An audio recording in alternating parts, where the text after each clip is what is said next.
Have you started yet, Mr. Hash? Okay, stream is still. I think they can hear us, but. Yeah. Oh well, my stream has All right, started. yeah, my stream has So started. Okay, yeah. let's get to the discussion tab.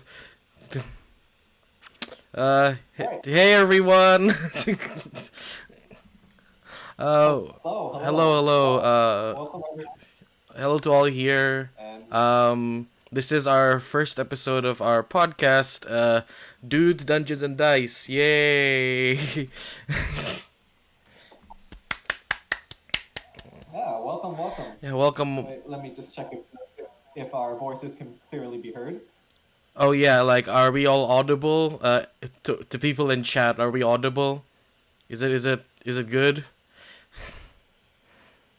Yeah, they look like they can hear us. Yes, they can hear us. Oh, Oh, they can. okay. Oh, they can hear us. Oh, They can hear that's us. fantastic. That's fantastic. Uh, That's perfect. Thank you very much. So yeah, welcome to our podcast. This is going to be the first episode of our podcast of Dudes, Dungeons, and Dragons. And basically, what we're wait, going to be doing here wait. It's is Dudes, Dungeons, and Dice on my end. We have two different names for the oh, podcast, guys. wait, I thought it was Dudes, Dice, and Dungeons. Well, we fucked up. It's It's fine. fine. It's fine. It's triple D regardless. Yes.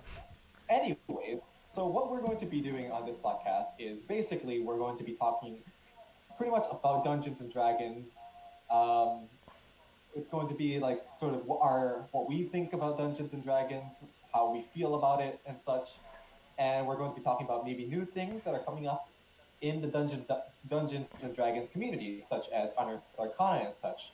But today, Hash and I are going to be talking about something a bit simpler, something that anyone, from any level of from Dungeons and Dragons experience can enjoy, which is pretty much how like the beginnings of Dungeons and Dragons, how we can get started, what kinds of resources there are, Mm. and so on. Yes, yes. So, yeah, we'll be trying to help new players as well as DMs trying to get new players started. Hopefully, this will be a cohesive guide for you guys, and I hope you enjoyed the stream. So Yes.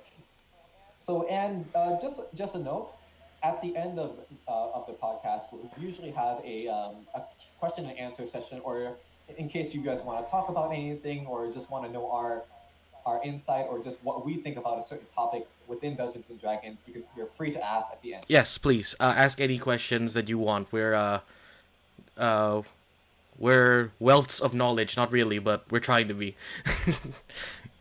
We have adequate amounts of Yes, knowledge. yes, we are. All right. So, why don't we move on to our first topic of the day? Oh, Asagoji, is that what I'll call you? Asagoji is fine. Kanta's All fine. right. I am fine. I'm more comf- Anyways, Yeah, I'm more comfortable calling you Kanta, so I'll yeah, just call you Kanta. yeah, that's perfectly fine. Anyways, so for our first topic, we're just gonna be going over what is Dungeons and Dragons actually. So, I mean, I'm pretty sure that based on from the stream, the stream titles you can tell D&D or Dungeons and Dragons is a fantasy tabletop role playing game, and it's a bit different from some other role playing games like that aren't tabletop, in which you like let's say games like Monopoly, you mainly use dice and role playing to determine the outcome of your actions. Yeah. So in Dungeons and Dragons, you and a party of a few other people, and you're done. Set out on a journey, and the person who dictates that journey or narrates that journey is the dungeon master. Typically, a party of players is up to 6 people. Though from our experience, I think 4 to 5 is the best number that you can go with. To be honest, actually, you can actually have a D&D adventure with just one person being the DM, and you can also have like sort of a custom journey or custom adventure for that That's person, true. That is true. and only they can be the one that's shaping your world.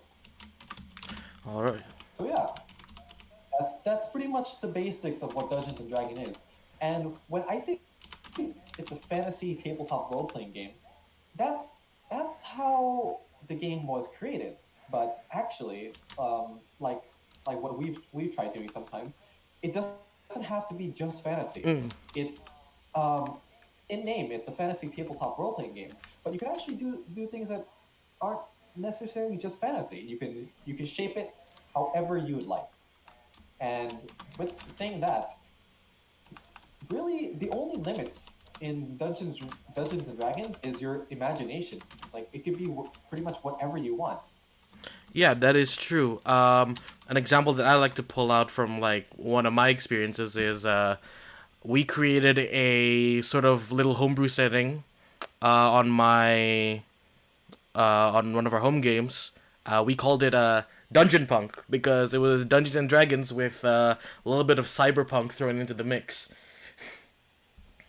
And in that setting, Pretty yeah, much. in that setting, we used just like the basic mechanics of D&D, but so like all the races and all the classes are the same, but we just threw in, like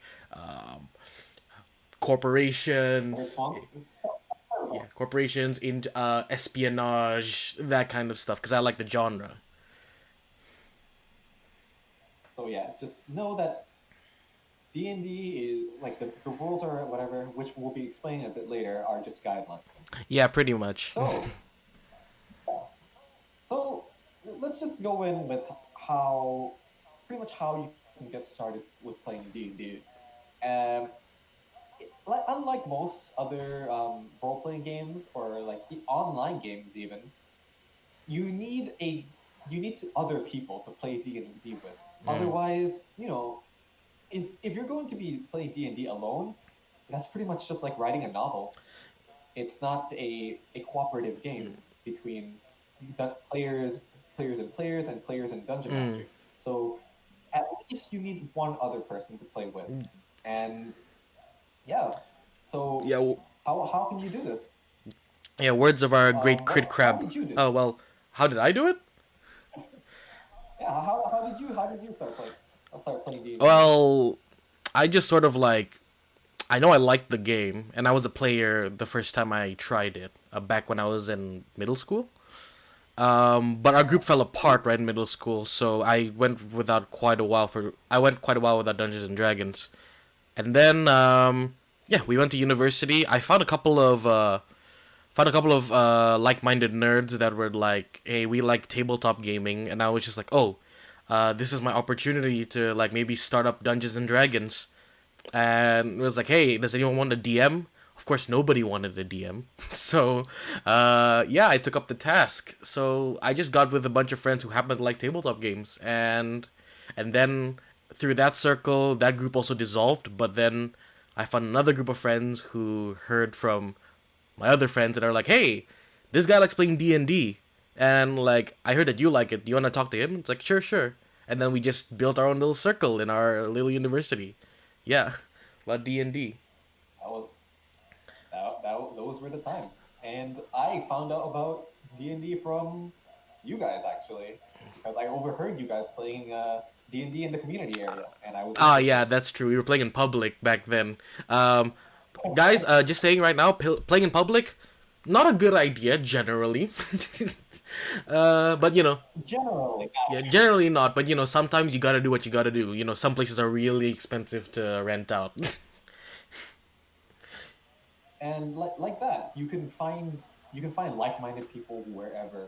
So if it's either in like your community or your work area, your group of friends, or even just overhearing someone speak about D&D and like hey saying hey can I join you guys or something like that, it's a good way to make friends. Yeah. Also, a little words of encouragement, if you don't mind, Kanta. If your first group dissolves, it's okay. It's honestly fine. Your first It group will happens. almost always dissolve. And, if you love the game, if you really like it, you're gonna find another one eventually. I mean, I had, like I mentioned before in my origin story, I had 3 or 4 groups that dissolved on me. But now, yeah, I'm all good. I'm with you guys, and that's fantastic. Great. And yeah, so apart from actually like if for some reason you don't have friends that want to play D&D or that they're not particularly interested in it, then there's actually a subreddit for that. So you can always go on to Reddit, the LFG, like Reddit slash like r/LFG, and you can find like-minded people that want to play not just D&D but also a wide variety of other tabletop role-playing Mm. games. And those could be like, D&D. There's D&D. There's Pathfinder. What else is there? There's the anime tabletop role-playing game called Big Eye Small Mouth. Those are just some that I can think of right Yeah, now. there's also a couple of other ones So like Tactic Saga or something like that. There's a bunch of stuff that you can definitely get into. Also, the premier virtual tabletop site, Roll20, also has an LFG section in their forums. You can also look for groups there. I found well, my friends found a group that we're playing with right now very recently, and they're really cool too. Granted, it is the internet, so not everyone's gonna be cool. Just if they don't, yeah, careful. sometimes they're terrible. So if they're terrible, and you know that they're terrible, just move on. Just get out of there. It's as a wise man once said, no D&D is better than bad D&D. Just walk out if you think it's gonna go bad. No one's gonna blame you. Yeah, so remember, you can always find people that you can play with, and but if you're going online, be a bit careful. You don't know who's out Mm, there, and like Ash said, you can have a bad time. yeah. All right, that's for finding groups, but there are also other online resources that you can get to help you do one of the funner parts, like creating characters, setting up campaigns. Can I talk about Exactly. my favorite one or the one that I use a lot? Sure, you All may. right. The resource that I use is called D&D Beyond. Now, D&D Beyond is the official um, uh, tool for Dungeons and Dragons. It's backed up by Wizards of the Coast. Um, it's a marketplace for books. It is a hub for character sheets, as well as a hub for homebrew. So it's like all these things in one. It's also a dice roller because they can also supply with dice. Uh, and yeah, it's all these things at once. And if you're a DM, you can also pay for a subscription that allows you to manage 3 campaigns at once, and it allows you to share the books that you have with your other players, so that when they make their characters, they have access to all your books. Now, Yeah. granted, it isn't the all in one tool set. It doesn't have a virtual tabletop, so trying to play a game physically is a bit challenging there, though you can supplement that with other tabletop virtual tabletops like Roll20, and what's the one on Steam? Fantasy Grounds? Yeah, Fantasy Grounds. um, though again, you might have to dish out some more money if you want to get all the features, but from my experience, the base features of Roll20 are fine. They're very usable. At least our group has managed quite a bit with the free features. Um, So yeah, exactly. You can see for now from my side, we actually have D&D Beyond set up, and this is mainly the front page and the main interface. You can see that there's like multiple tabs with pretty much almost everything you need to start playing yeah, D&D on let me it. actually You show have my audience what D&D Beyond looks like.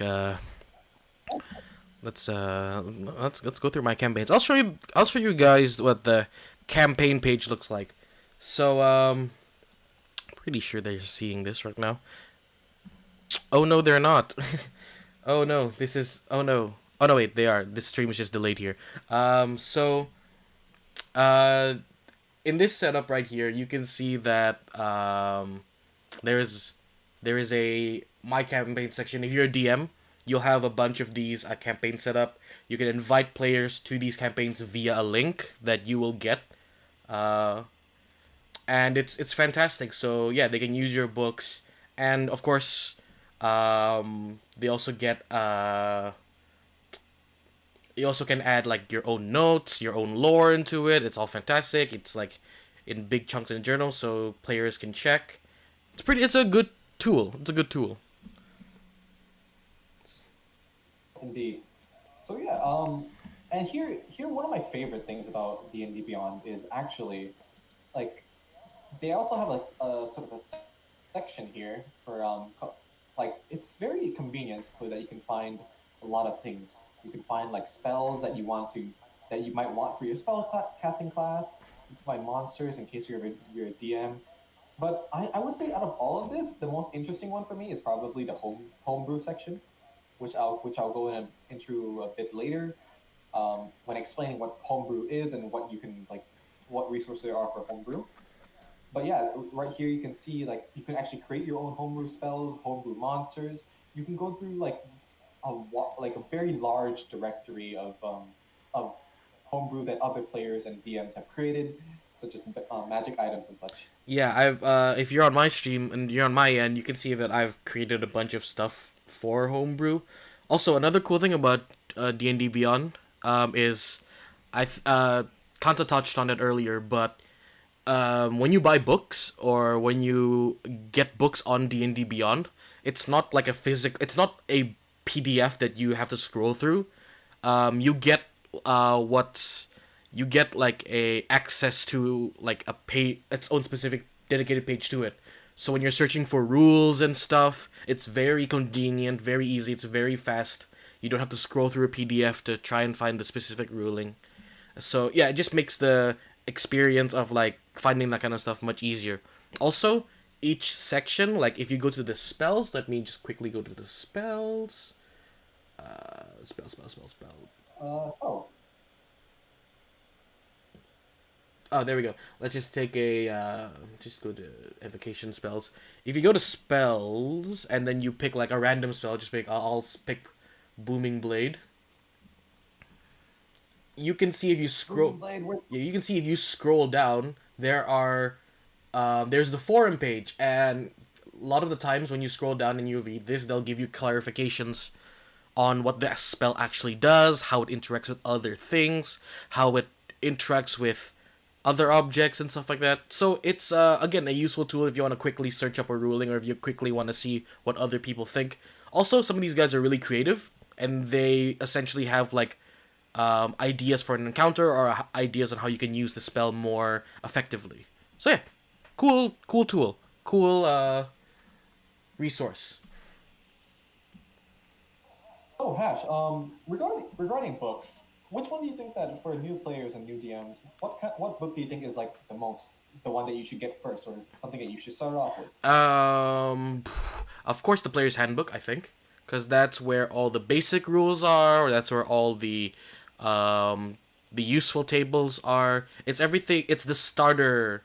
It's where you should start essentially. If you want to go even more basic than that, like if you really want to try out, you can buy the starter set, I believe it's called, and it comes with basic the D&D basic rules, which is just what you need to play. So you know like the rulings, what maps you need, what a box means, how much your characters move and stuff like that. But the player's handbook is essential because it gives you useful things like especially for DMs and players, like pricing tables for your items. How certain things interact with each other. It gives you also a couple of subclasses for your classes because the basic rules only give you one subclass per class.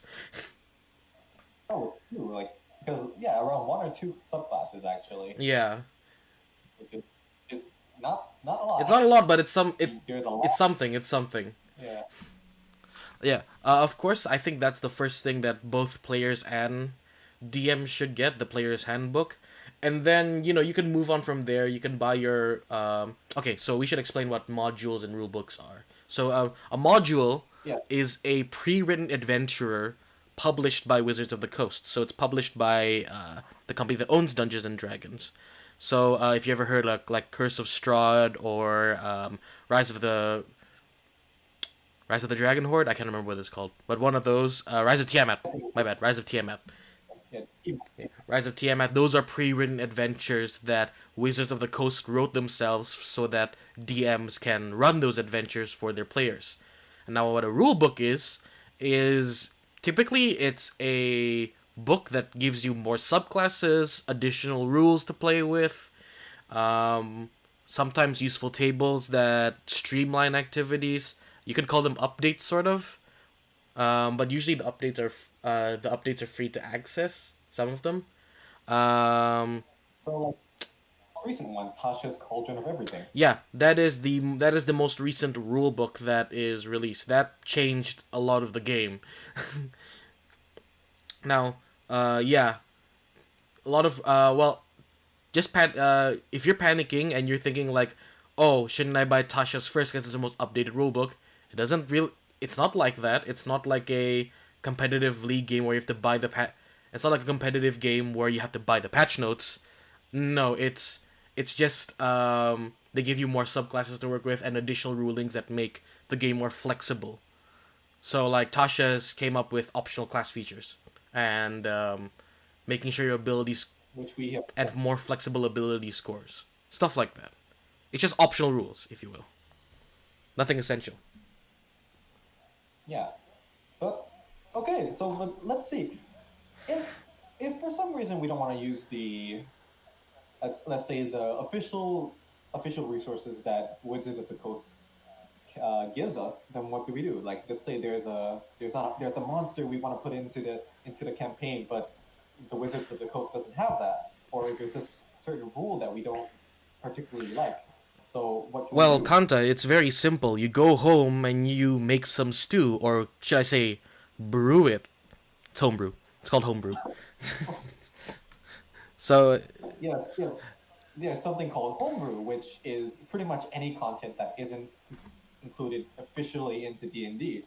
But you have to remember that D&D is a game that you make yourself, and that the rules that D&D and Wizards of the Coast gives us is more, you can see it more as a guideline as to like what you should be doing, but that doesn't mean you necessarily have to. yes, yes. Yeah, so yeah, that's what opened up the gates to homebrew, sort of. A lot of people are like, I like the rules given to us, I like the things given to us, but, we want to make the game ours, right? We want to make it our own thing. Like, and just so you know, like, homebrew can be as small as, like, a starting creature to an entire campaign. Like, entire campaigns can be Yeah, homebrewed up. I've done that before. You've done that before. I think what we've always been playing as, because necessarily we never actually played a module. We've always made our own world with their own, like, with our own NPCs, own monsters, own economy, with Yeah, and we just sort of learned everything along we the way, usually right? yes. Oh, yeah. So yeah, so just I just want to say that you can homebrew, you necessarily can make yourself, or if you just want to see what other people have created, there are many forums for Mm, that, such as like D&D Beyond. It has its own homebrew yeah. section, or another one that I use actually is called D&D Wiki, Dnd Wiki, yeah, that's and another place that I frequent. you can see that there's actually like the regular standard documents for for like all versions of Dungeons and Dragons, like for like 2.5, 3.5, 4, and Ah, 5. come on, don't And dunk on fourth edition like that. It was a bad time. yeah, but you can see that there's a lot of homebrew for here. So you can have like there are homebrew races, homebrew classes, spells, environments, rewards, hazards, everything that you can think of. And like you can also like homebrew rules actually, Like which is that. something that It was a bad. I've done quite frequently. So like let's say for critical rolls, which is when you roll a 20 on a d20 dice, a 20-sided dice. Usually for I forgot how it was. The critical rolls were that you just double any damage Not double the that damage. You you double roll. the dice rolled. That's how the rules go. We doubled the, but for let's say for my campaigns usually, how I deal with critical attacks is that I would max out the first, like the let's say you're hitting with a dagger, which is a D4. So if you roll a critical, then you just instantly do maximum 4 damage, and then you would roll another dice on top of it. So that criticals feel a bit stronger. They feel like you've actually earned, you're lucky enough to get a lot of damage. Otherwise, let's say you roll a 1 on a d4 for the dagger's damage, and you're just doubling it, and it becomes 2, and your critical feels like it's not that worth it. That's just one of the numbers that I use. Yeah. What about that? Is there any like rules or anything, any like interesting homebrew that you've tried? Well, speaking about critical rolls, mine is a lot simpler. I just double everything and make sure you can reroll once. That's it. But Yes. yeah, I mean, like, different approaches. There's a bunch of other rulings and stuff, but I feel like it's not something I can discuss in the let's start video. You know what I mean? Like, you need to know, you need to know the mechanics of D&D to understand like what the hell I'm talking about with my homebrew rules. But just after hearing that, don't be too afraid of like, oh, D&D is very complex. It really isn't. Honestly, it's not that complex. You can go into it quite easily, and it's very, very, very easy. Yeah. And of course, if you don't like it, you don't like it. If you like it, you like it. You'll know by your second session if you like it or not. If you like the game or not, I would say. All right. Last thing for resources, which is something that I've actually found out through a lot of other Dungeons and Dragons YouTubers, is that there is a website called World Anvil, which I generally really enjoy using. Which, like, usually when you make a world, you usually will write down the specifics of it in your, let's say, in a Word document or something like that. But I really, really, really enjoy using World Anvil because you can actually make maps, make map markers, and pretty much just write down a lot of things about your world. You can it's a place where you can easily access what you wrote about the lore, about pretty much everything. You can make stat blocks for monsters, characters, a lot of that stuff, and it's very easily accessible. Although compared to the D&D Beyond, the learning curve is a little bit Yeah, steep, I was about to say, if you're starting D&D, don't start with World Anvil. Don't start with it. But if you're willing to put effort into learning it as you play, just don't go into it now as per our recommendation. But as you start playing and you start using World Anvil, I think it's a very strong Yeah, tool. there are loads of things that you can do with every tool that we've given, like Roll20, D&D Beyond, and World Anvil. There are lots of things you can do in each one, and of course, each one has its strengths and weaknesses. D&D Beyond is accessible. Roll20 is customizable, and World Anvil is the scope is large. You'll find your preferred tool once in a while. Like some of our friends like Roll20 more than D&D Beyond. Some people like D&D Beyond more than Roll20. Some like World Anvil more than both. It's just You'll find your preferred tool as you use them. Let's actually check out Roll20 a bit, actually, because we've gone through all of these and we've actually mentioned Roll20 once, but we actually haven't gone through what Roll20 actually is. Yeah, so Roll20 is a virtual tabletop space where you can play Dungeons and Dragons with your friends online. Think of it like a substitute for your, because D&D is a tabletop game. It's a substitute for your tabletop.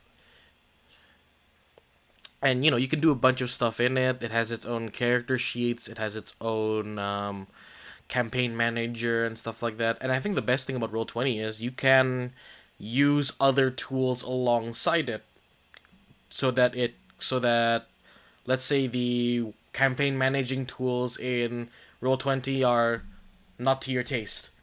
They're a bit too not user friendly for you. So the simple solution is just use D&D Beyond, more accessible campaign manager, but still hold your games on Roll20. Let's say you don't like the world building tool, or let's say you have a free version, of Roll20, and you have an upload limit of what you can upload. Then you can go to World Anvil and build your world there, so you can divvy up the space, if you will. Yeah.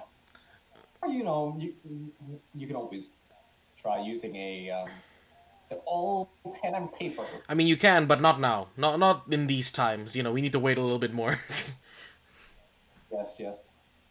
But yeah, Roll20 is a very. I personally didn't really like Roll20 at first because I enjoyed the ambience and the environment of playing with friends like in person, and that was something I really enjoyed about D&D. But after the vid came, um, we had to adapt to the times, and Roll20 is generally it's quite good. It's something that you get used to, and honestly, it's depending on like how you view it, it's almost as good or even like as good as like actually playing in person. Yeah, I would say so as well. You, It's a very although good it, it substitute. although it is a bit harder to bribe your DM through online methods, Of just in case you'll die. Yeah, that's true. That's true. You the Of course, like, the player interaction is not there, but it works when it needs to, and that's, I think, what's important.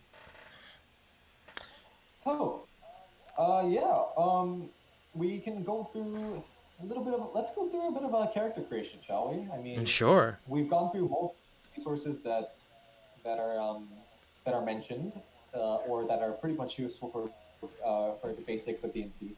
We can go through a little bit of character creation, and through that, we're going to be using Dungeons and Dragons. Now, mind you, character creation is something that I would call either the activity of D&D that you would either spend the least amount of time or the most amount of time, other than actually playing, because oh, Yeah, yeah, you're gonna spend a lot of time on this. yeah. D&D is a great time sink. If you It's because games are typically 4 hours. Are At least our games are typically like 4 hours long. I know it Yeah, sounds a lot. It sounds like a lot, but it's it feels super freaking fast. Like when you do it though. we used to play from I think before COVID started, we used to play from like 1 p.m. to like midnight. That was unhealthy, but yeah, we did. It was Oh fun. no, yeah, it was hella fun though. We played until 2 a.m. once. Remember? Oh, we did because you put a Leviathan against Oh us. no, it wasn't the Leviathan that was the problem. It was you guys. You guys were playing It with the was deck. You guys were playing with the dreaded deck, which is probably.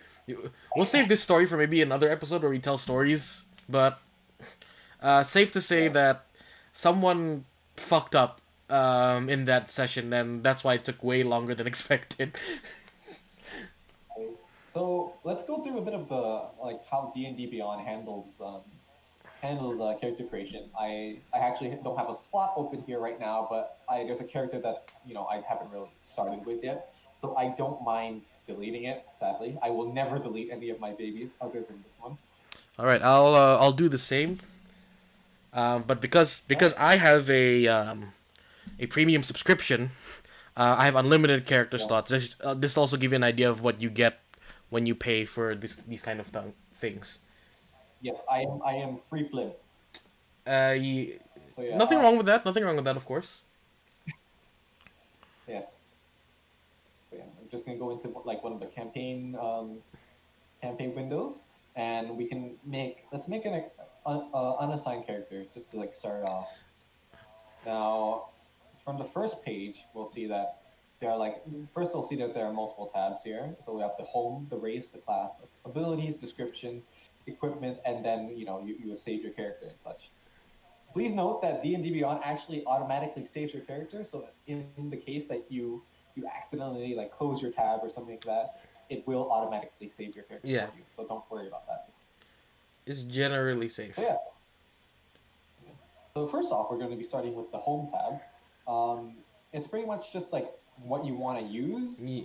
First off is like the sources. So like you want to use homebrew in your games, and by homebrew, this is pretty much the Oh, homebrew that's available on D&D Beyond. yeah, If you want your own original homebrew, you might have to make it on the website itself, which is it's another process that we'll explain a different yeah. time. I, There's I critical role yeah. content, which I is would say yeah. that this section is talk with your dungeon master.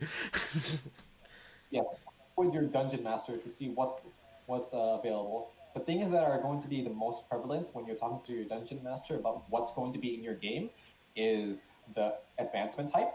So whether you level up through milestone, which means you're going to level up whatever the DM thinks that you should level up, or through EXP. So you can gain either EXP mainly through killing monsters or through quests or whatever the DM wants to give you EXP.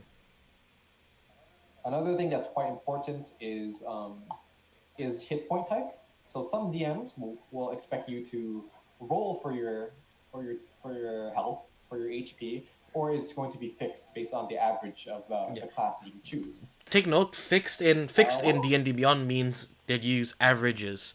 Some DMs will tell you, as said before, some DMs will tell you to roll, some DMs will tell you to go just use the maximum of your hit die.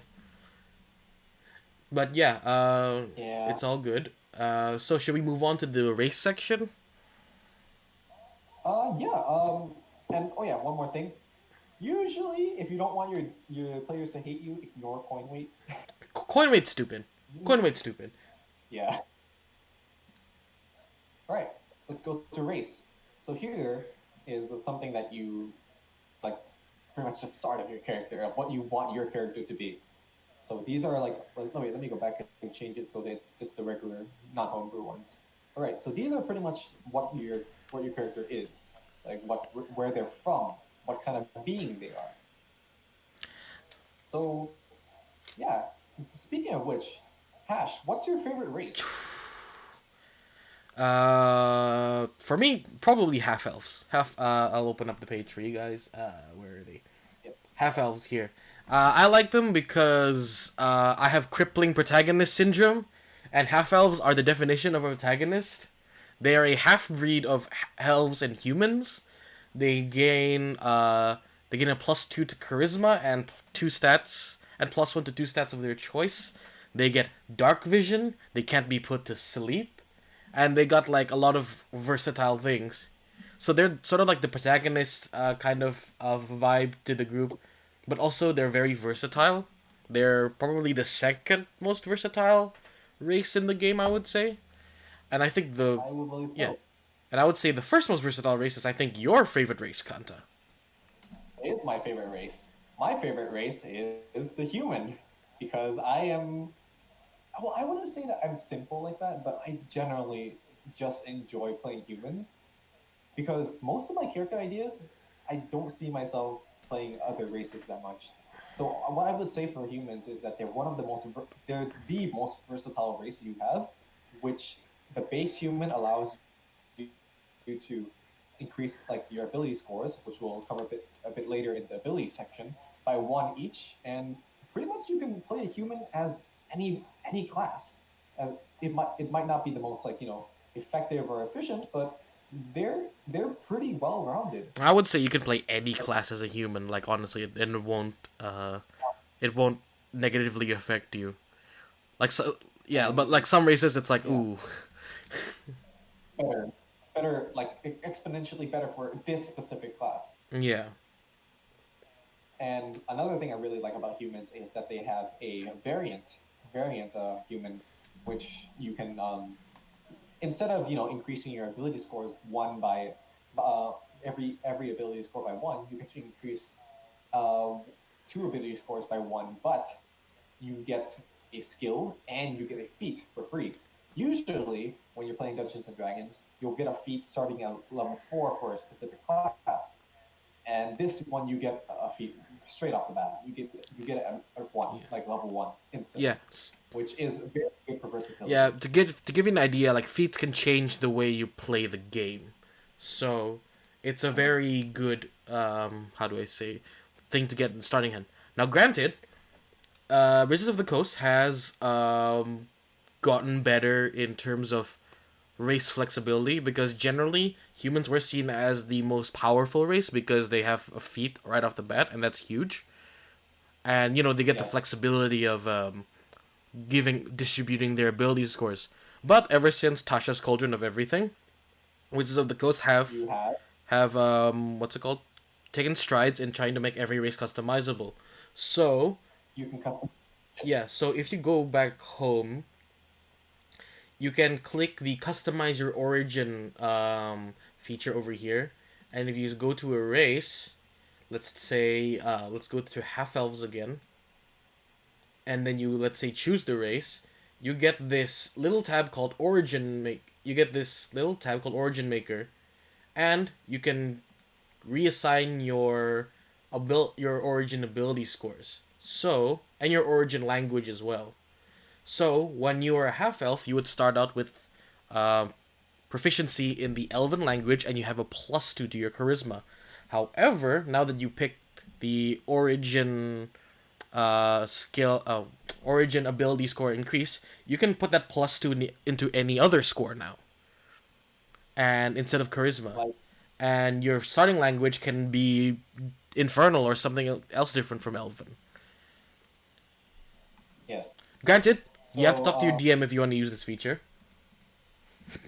yes, it's something that your DM should like approve first, because it can break the game or break the immersion of said game. It could, yeah. Because maybe like a strength based half elf, or like a really buff half elf might not work for them, or it might be something that It shouldn't, but there's some people like that.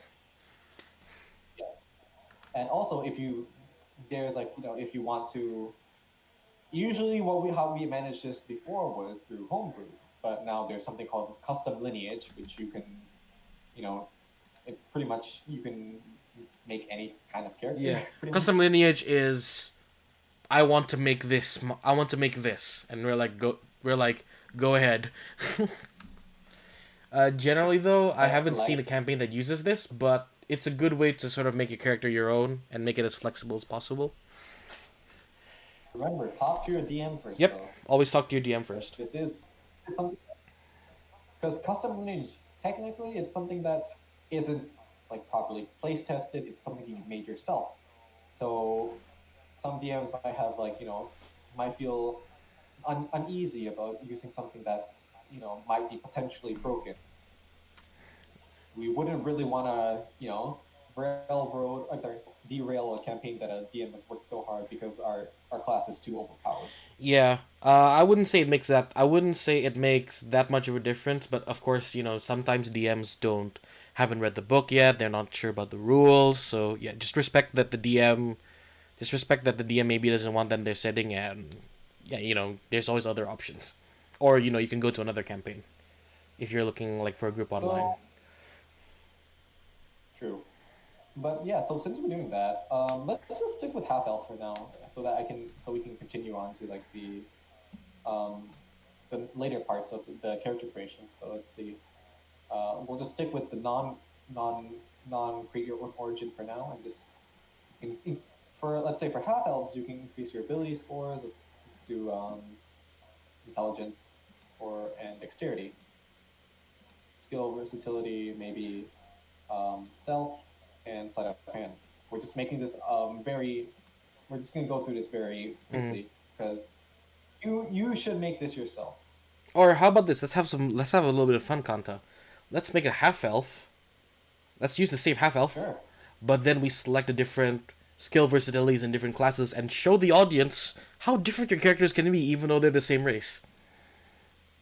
Yes, sure. Okay. Let's see. For half elf, what do I see as a half elf? Let's go with strength and dexterity. All right, you're going strength and dexterity. I'm gonna go.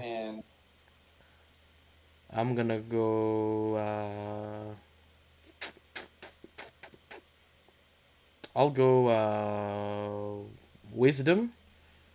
I'll go wisdom and dexterity for now. And languages, let's choose. Let's do goblin. That sounds fun. Half elf that can speak. I'll do giant. Right. As one of the viewers has said, the important part is that there is no wrong character. Of course, yeah. There's only the character yourself. Of course. There's never a wrong character. Yes. So, are you done with that? So let's move on to the classes. Okay. Constitution, dexterity. That's what I wanted. My bad. Okay, so let's move on to classes. Now you get a good amount of classes. Yes. Generally, again, These are yeah, the these are the. classes, yeah. Go ahead. I'm so sorry. Oh, sorry. Yeah, I'm just gonna say these are the main classes that we have here.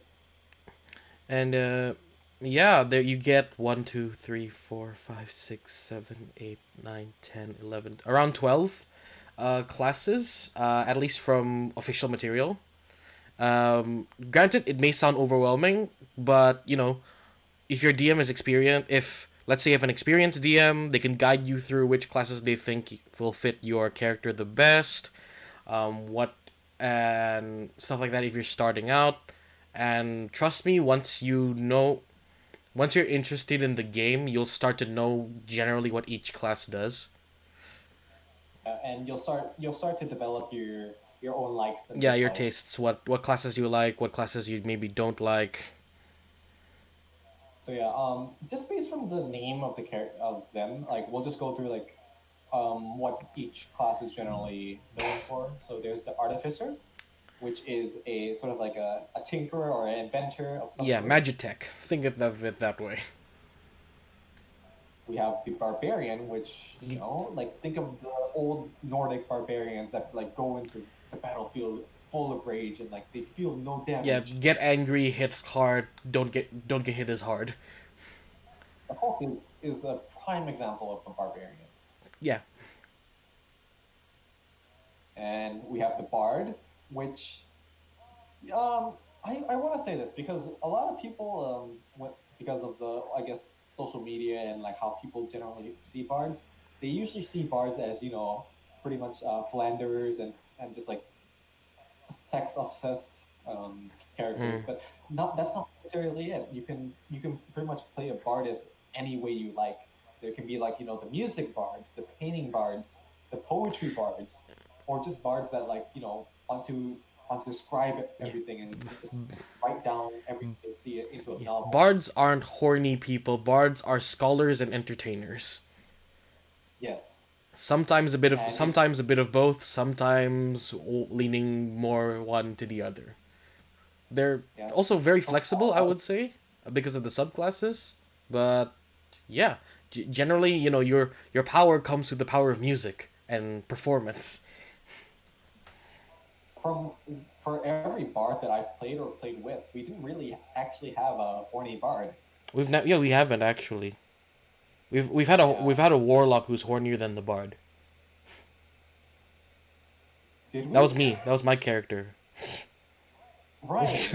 I was not there with your character actually. Yeah, we did. Yeah, that was. Ooh.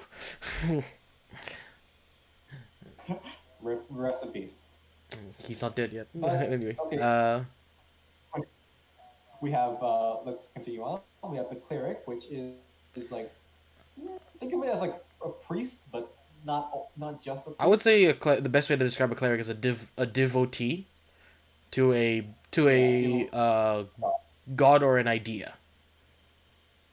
hmm, And you might think, oh, like a priest or a cleric from World of Warcraft. No, no, no.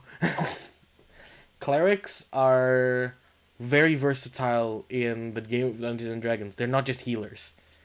They can be damage dealers from far or close. They can be crowd control. They can also be premier healers if you want. They can be your skill monkeys too.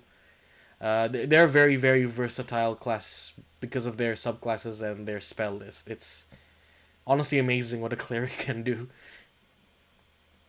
yes. They're very versatile. I would say like, but because I believe that they have the most amount of subclasses out of all the Yeah, classes, they have around I think 11 or more subclasses. or more. Yeah. So you get a wealth of And options. then And then yes, we have the druid. yeah, so a druid is a follower of nature. Someone who is one with the woods. Their main gimmick is that they can transform into an animal. And I would say much like clerics, even though you would think like, oh, druids are like part of nature and they're all zen and that. Again, they're also as flexible as clerics, so they can be damage dealers, they can be supports, they can be healers. And just because your cleric is one with nature doesn't mean they're not opposed to using fire spells. You mean druid? I mean, yeah, druids. My bad. Yeah, druids. Druids do have fire spells. They're some of the best fire spells in the game. So when you think of druids, actually, you might think that, oh, they're like nature loving, or like they care about the trees, they're tree huggers and that. No, they're pretty much devotees to nature itself, and nature, like fire, is a part of nature, so that's why they have fire Yeah, spells. they aren't like protectors of And nature. They are nature in that sense. are they literally become nature with one of their skills too, which is wild Yeah, shape. their main gimmick. But They can turn into an animal. yeah, they can turn into an animal. But I would say their class is more than that. I would say is way more than just turning into an animal. Play one and you'll see what I mean. Yeah. One of our viewers actually said that the druid reminds them of the Lorax from That's I think it was DreamWorks. that's the joke. That's the joke. Yeah, that's a general joke. The druid is the Lorax, but yeah, I mean, like they're not wrong. You can make the druid. You can Yeah. make a Lorax by playing a druid. True. That's been done before. Okay. Anyway, let's move on. Oh, I should. Should we? Yes, yeah, we should move on. We actually have a lot of subclasses to go at right now. We have the fighter, which, as their name states, they Yeah, fight. fighters are the They're premier DPS of a party, if you will. They have the most. I They have the think most amount of attacks. They're very versatile with their kits, and they gain stats faster than every other class in the game. Typic, there are a lot more ability score yeah. improvements. Typically, when you have an ability score improvement, it's at 4, 8, 12, And 16, I 16, believe. I believe, and then you get a couple of more at like way later levels. For fighters, it's 4, 6, 8, 10, 12. So you get it almost every 4 levels. There are some levels later on where you skip them, but yeah, you generally gain more. Which is very good. Yeah, it's you don't underestimate that. It gives you room for feats. It gives you room for more for better stats. Yeah, They might be like considered like one of the most basic classes, you yeah, could but say. they're also one of the But most powerful in the game. to be honest, they're one of the most versatile with what they can do. Yeah, definitely. Although, You're saying? and they can also, we'll go through that a bit later, but they can maybe in another episode. But fighters also can use. They're not just limited to using swords and like big axes to fight. They can use magic sometimes, and even bows and Yeah, arrows. magic, bows and arrows, improvised weapons, their fists. But if you want to use your fists, So, premier fist usage, you go to the monk. yes, the martial arts Jackie Chan kung fu kind of guy. Yeah, that's generally the aesthetic that you're looking for, that the monk provides. The um, punching, kicking, Dragon Ball Z Avatar Legend of Aang kind of guy. Yeah, they're super fast because they're one of the classes that has naturally the highest movement in the game because they have an ability that lets them move faster. Um, their AC, they don't need armor to be hard to hit, and they have a bunch of attacks too. They have a Yes, bunch of attacks, and they have abilities like in kung fu movies when you hit pressure points and then they get stunned or the instant death. or instant death. Yeah, one of them is instant death, which is who. Yeah, but yeah, that's mainly the monk. Most people see them as like the martial arts Buddhist monks or something like that. But monks, you can pretty much flavor it as like any kind of character that mainly uses their fists or their own body to Yeah, fight. So you can think of it as like a brawler that uses one big strike, or just like someone that uses multiple flurry of yeah. blows. I made a monk once that was a cop. That there was a private investigator who in a nation where guns are outlawed altogether, but guns are sneaked in, like through the border and stuff. So she would be like, oh, I have to use my martial arts to fight these people with guns. Let's Yes. see. Yeah. Also, generally speaking, all of these classes don't you don't have to fall into an archetype. Just because you're a barbarian doesn't mean you have to be angry all the time. Just because you're a just because you're a cleric doesn't mean you have to pray every morning. Praise the Yeah. sun. Again, make these your characters, and not don't make the character the class. Indeed. Right. So after that, we have the Paladin, which some people might think is very similar to the Cleric, actually. But I would say that the Cleric, while it could be a bit more focused on the supportive side, Paladins are more on the offensive side. I would say that the key difference between those two is at least narratively, clerics are devotees to a higher power or a higher idea. Paladins are people who swore an oath, who something, promised something to someone or something, and maybe a divine being or an idea or something grants them power because of that.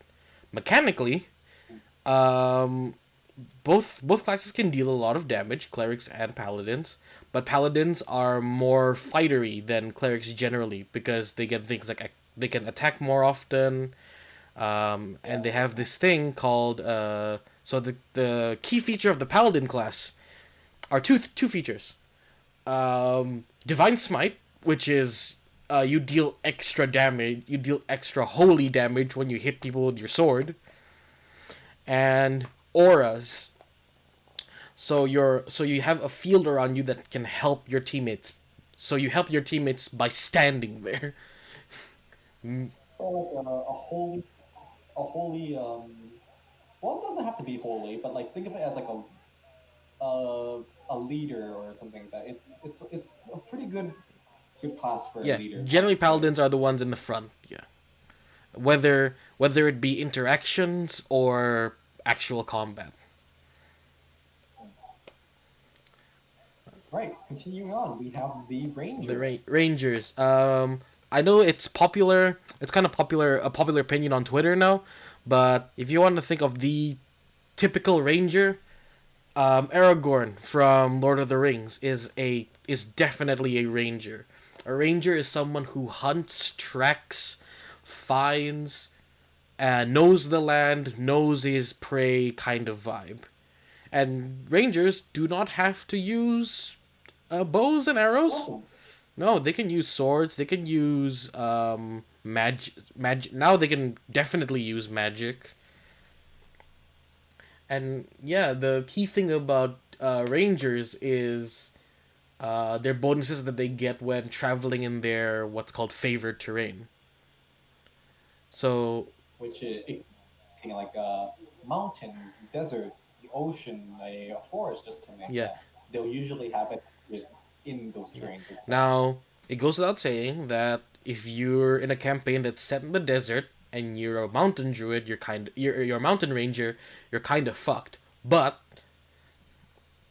the Wizards of the Coast have made some changes to the ranger. They're optional features which you can turn on or ask your DM if they can turn them. You can turn them on, and they allow the ranger to be a bit more flexible, so that you're not tied to one terrain or tied to one kind of enemy. So they've made a few good changes, I think, in later editions to the Ranger. But the Ranger, it gets a bad rep for being like a bad class, but it really isn't. It's not a bad class at all, I think. It's quite fun. It's just that it had a bad first impression when it came out. That's why the stigma is there. Because you... But yeah, Yeah, worried about the favorite terrain. You can always ask your DM about what kind of terrain the campaign's mainly going to be. yeah. Yeah, I would say, yeah. Yeah, Rangers get a bad rep, but I think they're cool, and I think more people should play them. especially now with Tasha's out. Next up, rogues. Your edgy thief character. Generally speaking, rogues are masters of intrigue, masters of stealth, and they're pretty damn good at it. A rogue is someone who's crafty, someone who knows their ins and outs. And with their rogues and with certain paths you can take as a rogue, you can either you can be proficient in magic, you can be really good at climbing buildings and stealing things from people's pockets. You can be a 1v1 king who's just looking for a fight everywhere. Rogues are like the scoundrels of the group, but that's what makes them fun. True. We actually have a person in our party that really likes rogues, and like I think for all of most of his characters, he's played a rogue. Oh yeah, because rogues are fun. They can sneak around and stuff, and they get expertise, so their skill checks are really good. Maybe not as good as the bard, but definitely they're one I of the would most say that like the bard is more all around when it comes to skill checks.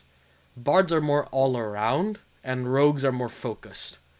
Because rogues get more expertise, but bards have proficiencies everywhere. yes. But if we're talking about, let's say, if we're going back onto like the theme of it, for rogues, their main class feature is the sneak attack, Mm.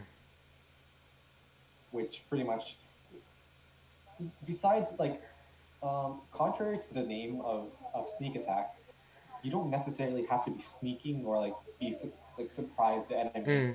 to do an attack, which deals extra damage to the enemy. Pretty much, you land a sneak attack like when the enemy is engaged with another opponent, or they have, or you have like advantage or something like that. Yeah, sneak attack is more versatile than it leads on to be. Once you read it once or twice, you'll understand like most of the conditions that trigger sneak attack. All right, so next up, sorcerers. Uh, Going into the main type classes now, so we're starting with the sorcerer.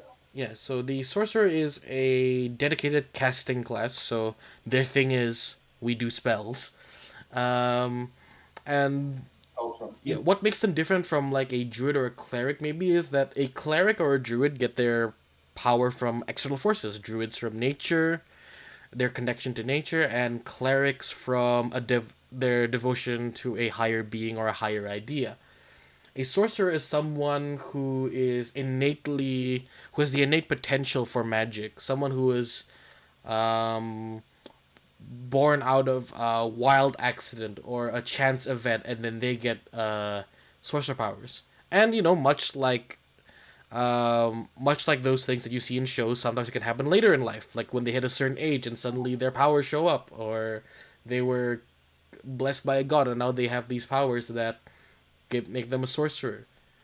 But yet, or their parent was a dragon, which are inherent magic yeah, users. that it can be as simple as that or as complex as you want it to be. So, True. think about sorcerers. Their main gimmick is that they can add effects or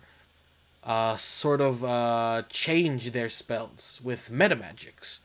Meta magics essentially allow you to cast spells in certain ways that benefit you. So if a spell targets one target, now you can, if you spend enough, if you spend the mana magic, if you spend the sorcery points, which is the current, You can make it target you can two. make it target two people. The spell was an action to use before. Now you can use it as a bonus action. That spell made a lot of noise when you did it. Now it doesn't. Yeah, It's one of the most versatile magic classes, I would it say. is. It has its issues, but I don't think you'll notice them until you become like gamer moment and you start over analyzing these classes. Yes. But yeah, that's a sorcerer. Innate potential. Or your father fucked a dragon. Who knows? Most of the time, it's that. Yeah. Anyway, next up after sorcerers, one of my personal favorites, warlocks. Okay. Yes. So warlocks are someone who made a pact or a deal with a external being. May it be a lich, a powerful demon, a powerful angel. They made a pact with that being, and they gain powers similar to that being. Now, free plug, I made a video about Warlocks. You can catch on my channel. But yeah. Uh, Generally, Warlocks are the most customizable class, I would say. Not maybe not versatile, but one of the most customizable classes because of their unique feature.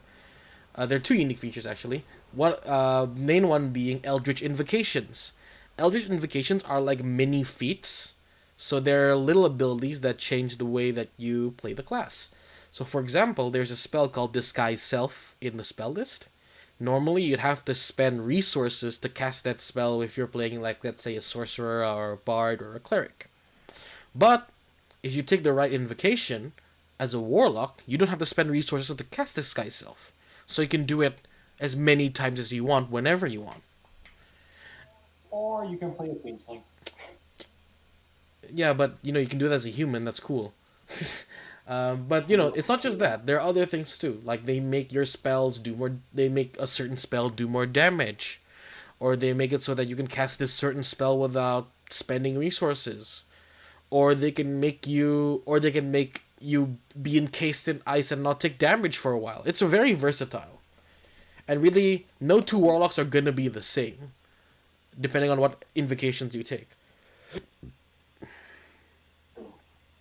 And warlocks generally get their abilities from like maybe like a outerworldly patron or someone that just hands them their magic or abilities for a cost. Yeah.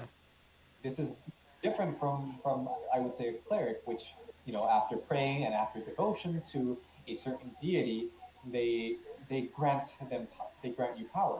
But for warlocks, it's more of a I say give or take. Yeah. They give you power, you have to give them your firstborn child. Something like that, yeah. Typically, though, it's not gonna be the.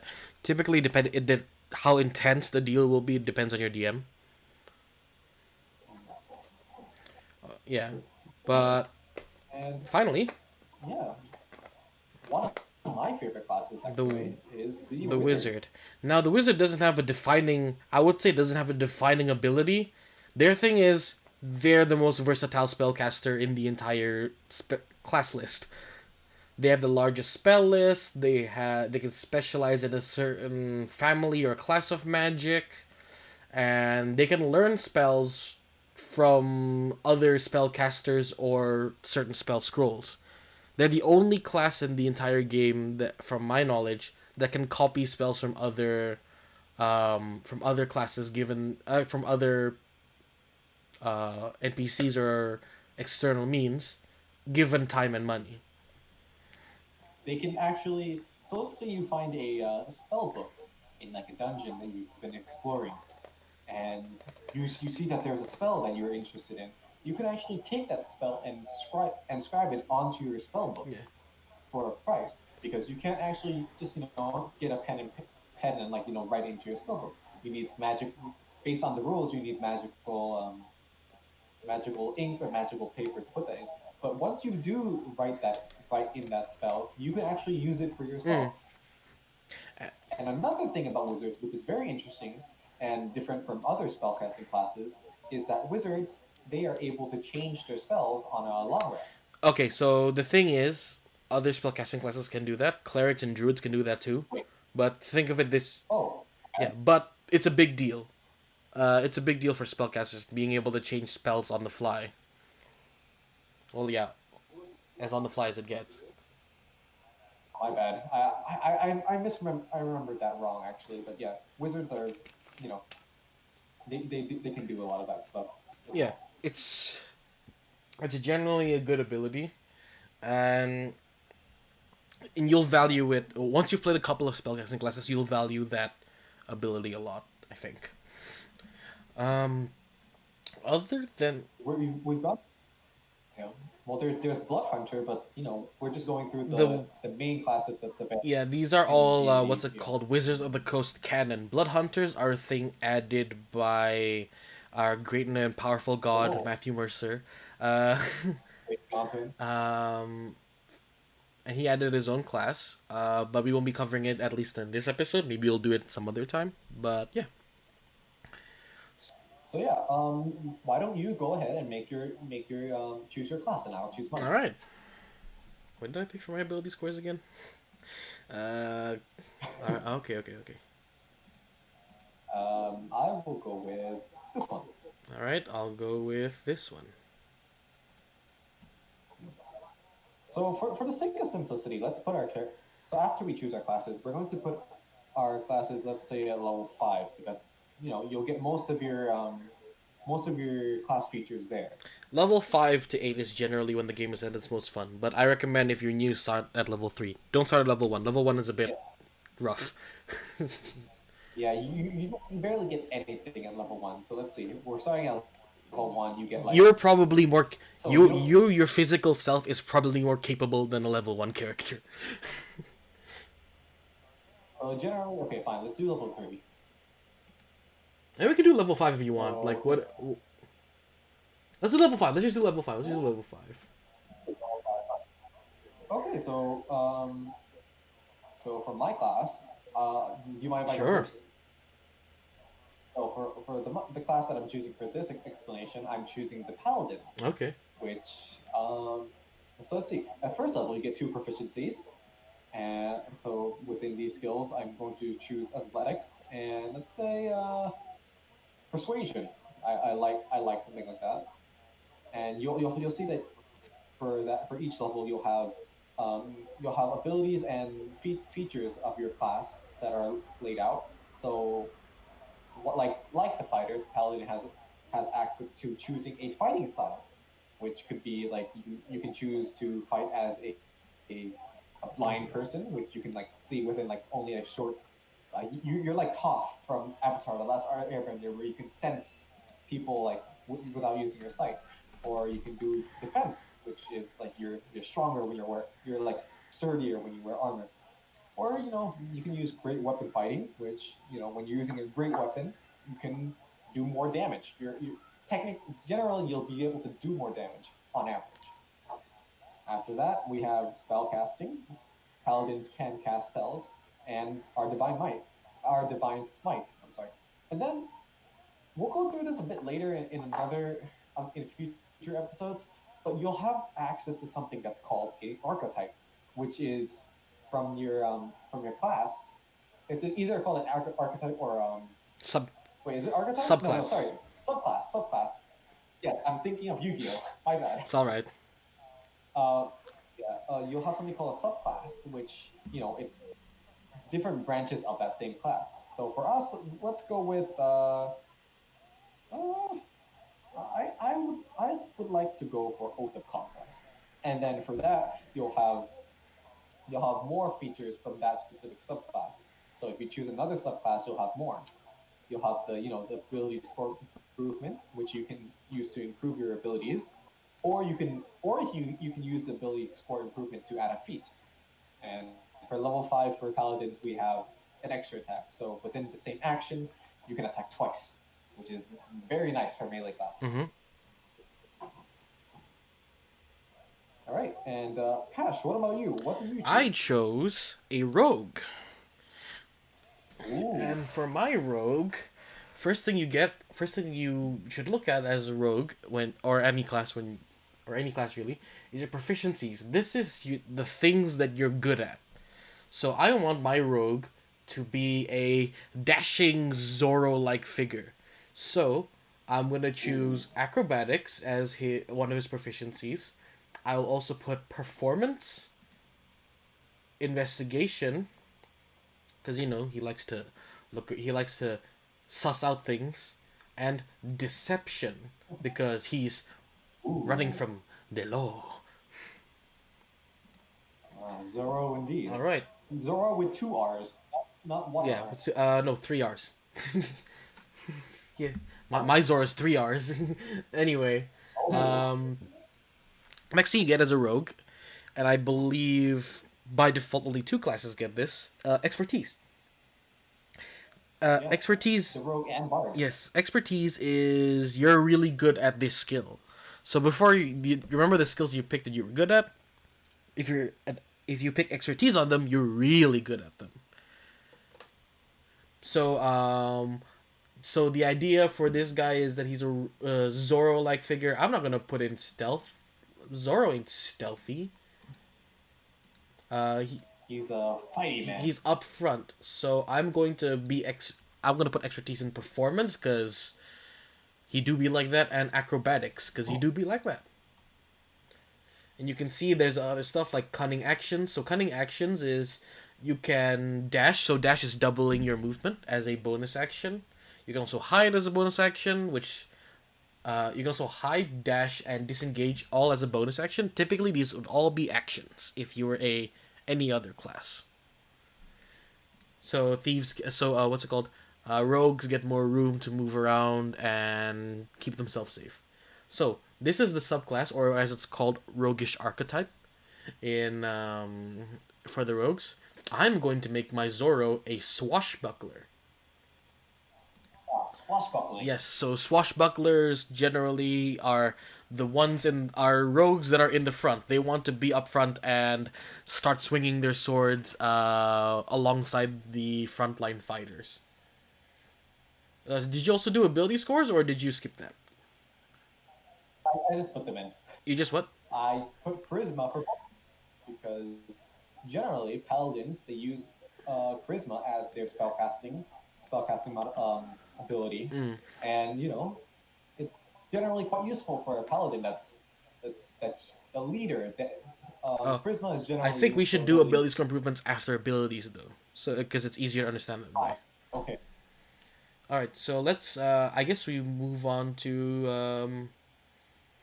Sorry. And at level 5, rogues have this thing called Uncanny Dodge. So when you hit them, you can use a reaction and you take half damage. It's really cool. Anyway, so next up is abilities. Abilities. So these are not your abilities as in your moves, but these are your stats. Yes, so we have them separated into 6 stats, being strength, dexterity, constitution, intelligence, wisdom, and charisma. So, and what do you want what each one generally is, or are they pretty much generally like you can tell from the name, to be honest, what they generally mean, but they sort of have different functions within game that will sort of explain it. Yeah. So, what generation method shall we use, Kanta? Oh, we have 3 generation methods. One being standard array, the second being manual, like we're rolling your own dice, and we have point buy. Generally, the simplest one would be standard array, which you'll be able to, well, as this loads, you'll be able to choose scores from 15, 14, 13, 12, 10, and 8. And you can distribute these among the 6 scores that you have. Yeah. Next one, we have the manual or roll. While D&D Beyond does have a function for that, most of my DMs, especially Hash, has asked me to roll the dice in person. Yeah, it's funner that way, you know? So what rolling is that, it's pretty much you roll for your dice, roll for your scores on a D20. This could give you really, really high stats, or sometimes really low stats, but that's just something you'll have to, bet. Yeah, the default system that's in place for D&D Beyond is you roll 4d6 and you take out the lowest number. Like what I'm doing right now.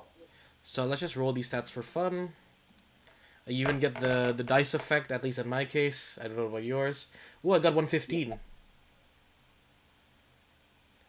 I got 116.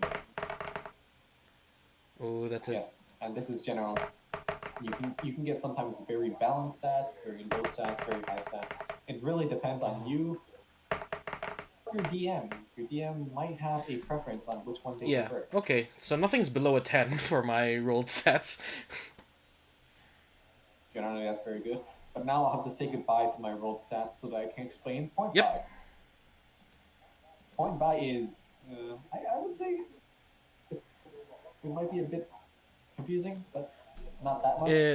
but it's pretty much used out of the 27 points you have, you get to allocate points, these points into like your scores, your ability scores, and the amount of points that you spend correlate to like a certain amount of ability scores. So if you want, let's say 15 in strength, you have to spend 9 points for that. So you wouldn't be able to max out all of them, no matter what. But like, yeah, it's you generally have a bit more variation compared to point Yeah, five. it But lets you mean compared to standard array. sorry, standard Yeah, array. generally this is what you want to again talk to your DM which methods that they want to use. Point buy is a bit standard array is the safest method so that everyone is on the same boat. Point buy you can skew it a bit to your favor by making your dump stat really bad by having like two dump stats but two really good stats. Um, and rolled stats, some players will have better starting stats than others, but as a GM, as a DM, you should step in at that rate and either give the guy who has a lot of stats a little bit of a nerf or the one with low stats a little bit of a boost.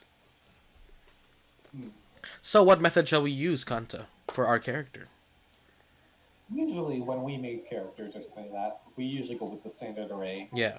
So let's just go with that for simplicity. It's the most simple, I believe. Yep. So who should go first? I'll go first. Sure. Then, so let's see. Since I'm playing a paladin, and I wanna play him as a sort of a head knight, the lead knight in a knight's order or a paladin's order. So I want to put my charisma very high, for in order to, let's say, persuade people or something like that. Then maybe after that, I want to be a bit tanky, because I want to be in the front of battle. I'll improve my constitution, strength for, let's say, when I'm fighting. Wisdom. But he might not. He'll be not so wise, I guess. I would say like he's more of a battle hardened guy that's very like rushes in a lot. Intelligence, not that high, and dexterity is it could help me improve my, because he's going to be wearing a lot of armor. He's not very dexterous. He can't move like nimbly as such, but he can still be. It helps him sort of maneuver sometimes. So yeah, those are my skills. All right. If we go to me, first my highest stat that I'll prioritize is dexterity. Zorro is a very fast figure who darts in, a black blur in the night, if you will. Next up, I want to put his second highest stat at intelligence, actually. So the reason why I want intelligence is because I want to play him as a character who's smarter than everyone in the room, if you will. Someone who's like who knows his situation and how he can get out, what he can do. That's the vibe that I want for the guy. Next, I'll put in 13 for charisma. Zorro's gotta be a suave guy, and because of my racial bonuses, it's now 15 instead of 13. Very nice. And next up, I want to take Constitution because I'm gonna be in the front. I'm gonna be taking hits, so I need a little bit of meat in my bones. But the stat, my two low stats will be Wisdom and Strength. So I will actually put 10 into Wisdom because Zora needs to be aware of surroundings, but I'll dump Strength because I generally do not need it, and I don't think it's needed for the character per se. Yes. So yeah, that's how you pretty much manage your ability scores. You just have to tweak it a little bit, tweak it to how you yourself would prefer it. So, shall we move on to the description side? Let's go back to class and do ASIs actually, because now we have stats, right? Ah, right. Yes. For my ASI, I put both of them in charisma, so my charisma is now 19. All right. I am actually going to forego no, I won't forego it. I'll put my ability score improvements into Constitution and Charisma. Nice. Now, what Hash was about to say is that you actually can, and sometimes should, forego the ability for improvement so that you can get a feat. So what this means is that, um, remember the thing we said about like variant humans getting a feat, and they can sometimes change the way you play the game. This is pretty much that. You can forego ability score improvements and choose one of the feats that are available here. Now you don't have to, but generally having a feat or two wouldn't hurt. Yeah. One of my favorites from these, and something that might be really good for my character as well, and how I would want to play him, is the Sentinel feat. Mm. Uh, yeah, there it is. Which, it allows me to be in the front of battle and protecting my teammates from behind. Sorry, protecting my teammates that are behind me. But for the sake of this, I will just use an ability score improvement. Yeah. We'll keep it simple for now. We'll maybe have an episode dedicated to feats. That'll be a while. Yes. Yes. Indeed. So yeah, let's go on to descriptions. All right. And this is much just you trying to flesh out your character and see like, what who they are other than their class, their race. Generally who they are, what they look like, what their backstory is, how they play into the world into the world that your DM has created. Now, There's a yeah. background. Now, we should clarify that the background options that you have, these are not your backstory. This is what your character was doing as maybe a job or as a study or as a hobby before they started adventuring. It's not necessarily their backstory. Just because you're a haunted one doesn't mean your backstory has to involve you being haunted by something. It's just that maybe Yeah. when you before you were adventuring, you like to study the occult. Yes. Ooh. Ghost. Now, there's a lot actually here. But something that I would say that my character would use is the night background, which it's a lot of text, but pretty much, he was a knight. He used to serve a royal and holy order, and he was the head of his platoon. And from this, you can choose. You can also get some bonuses as well from skill proficiencies. I will go with religion. Okay, let's go with religion. Tool proficiencies, just like you get a gaming set, which we have never used before. Yeah, I'm still not trying to apply gaming sets, but they can be used. They can be used. Can be used, and sometimes from your background, you'll get a language. So like a language that you learn while on the job, or something that you've from like your surroundings and such. Maybe for this guy, he learned uh, I don't know, celestial, because he's holy, like that. Holy Templar-ish kind of character. So he can speak with the gods. Hmm.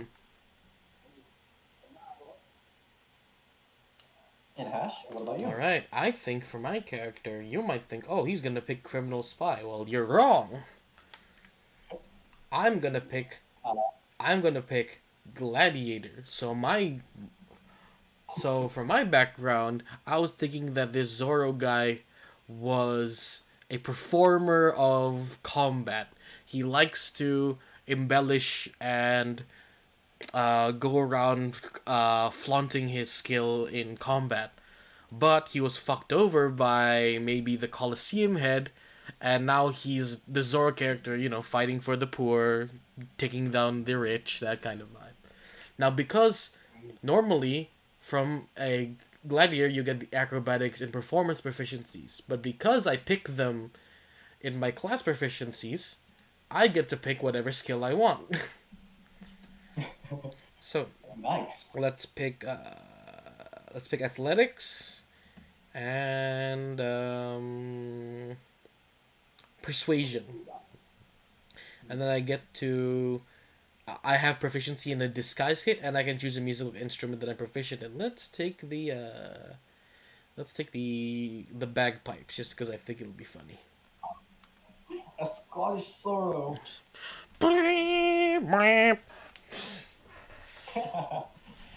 So yeah. Other than that, you can actually, from the description tab, you're able to actually um, sort of state what your character looks like, how tall they are, what color, hair, skin, eyes they have, and pretty much their personality traits.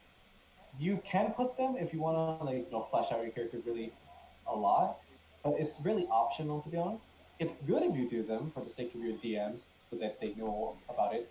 But honestly, you can also just talk to your DM and you can flesh these details for your character while you're playing game when you're like introducing your character to the rest of the party or something like Mm. that. But generally, it's something that you put in so that you can keep note of, or something you can do to remember things. Mm. Oh, yeah. Also, generally speaking, you don't have to put it here if you don't want to. You can just, write it on your notebooks or put it in a separate Word document. Nothing's stopping you from using other mediums. Yes. Finally, we have equipment. So for each, so when you're starting out your character, you have the option of choosing equipment or gold. Gold, you'll get like some amount of gold that you that's set, or you can choose equipment that's related to your starting Mm. class. So for let's say for me, a paladin, I can choose between a martial weapon and a shield, or two martial weapons, and then after that, I have like more options to choose from. And interestingly, you also get to choose a starting equipment for your background as well, which is also very interesting. Mm. So yeah, and hash. Right. As a rogue, I can pick between a rapier or a short sword. I'm picking a rapier, of course. Between a short bow and a quiver of 20 arrows or a short sword, I'm picking a short sword. Um, it's a burglar's pack, a dungeoneer's pack, or an explorer's pack. You can see what's in the packs when you click on them. So I'm going to say, for my character, I'm going to pick a burglar's pack because he steals. And of course, you get the starting equipment from your background as well as content mentioned before. I'm going to pick what would be a good weapon. I guess a dagger, I suppose. Yeah, dagger. And yeah, for this, I'll pick a love letter as one of my other possessions, and then you can Zoro needs some yeah, love. and then you can add starting equipment, and it's all in your inventory now. And afterwards, you Yes, can just click wield on the weapon or the piece of equipment that you want to equip, and you're set to go. and then so since we're done with equipment now, oh yeah, you can actually edit this as well. You can add external items as well if you want something that's not here. But once again, talk to your demon first about this because you might, you know, might get a Vorpal longsword in there, and it would be bad. DMs, if you make a mistake in your first campaign, it's all right. You learn from those. Don't worry about it. Yes, he gave Hash gave me a prototype Vorpal sword, a Vorpal longsword, which is like a slightly nerfed Vorpal longsword, and it sort of broke the game. Yeah, it was one of the things that broke the game. One of the things. Many more things Yeah. broke the game, but Okay, so lastly, we have the what's next. So you can export it to PDF. I have never yet used that really, but let's just go to view our character sheet and see what it is. We both started off from the same class, sorry, from the same race, but we're able to make different. We're able to choose different classes. We have a different backstory for them. So pretty much, it's very customizable for you. yeah. I mean, do you have a +9 to your acrobatics? I don't think so. Oh, I have a +1. Do you have a +7 to intimidation? No, but I got a plus. I have a +9 to performance. Exactly. We choose the same class, the same race, but we are able to choose different classes, different subclasses, and our play style is definitely going to be Yeah. very What's your different. initiative score, brother? What's your I'm initiative? +1. +6. Oh my. How much health you Let's got see. though? We're going to I'm be pretty sure you have more health than I do. court How much? 24. 38 for me. But yeah, so based on what Hash described his character as, he's probably going to be someone that's going to go 1v1 against a against one of the enemies. While I would like to play my character as someone that's in front of the party and soaking up a lot of the damage. Yeah, I picked the priority target and single him out. He's the one that attracts the horde, if you will. And here you can actually see that it might seem like a lot, but it's the tab and the arrangement of it is very. You can really pretty much understand Yeah. just by looking at it. You can just see like, okay, these are my actions. What can I do during my turn? Okay, these are my spells. What spells do I know for my class? The equipment I have, features, Mm. traits, It might. etc. It's very simply put out. Also, it might seem complicated at Uh, first. You'll get used to it quickly. Plus, if you're actually not used to D&D Beyond, or you prefer to have to customize it easily without having to go through the features, there's always you can always go like the old way and use pen and paper by downloading or printing out a D&D stat sheet like I'm showing here. It might take some effort because you have to write, erase, write, Mm. erase. Actually, how I started out with Yeah. before we started D&D Beyond, but you can actually it's a lot more easily what do you call it, editable. Mm. Definitely. Yeah. Damn, that's how we all started out. I used to, Before D&D yeah, I used to Beyond. print my sheets and give them to my players. But yeah, that's pretty much all we have to explain for today's session. Otherwise, it would go really, really long. Yeah. But yeah, this is pretty much the basics of Dungeons and Dragons and how you can start out. So right now, if you guys have any questions about this, Hash and I would be completely like you can ask us it. There's no problem. Yeah. There's only one guy in my stream And though, so it's probably no questions on my end. Does anyone in contest chat have any questions? yes, we have someone by the name of Luclius. I hope I'm pronouncing that right. And he said that he just started playing D&D too.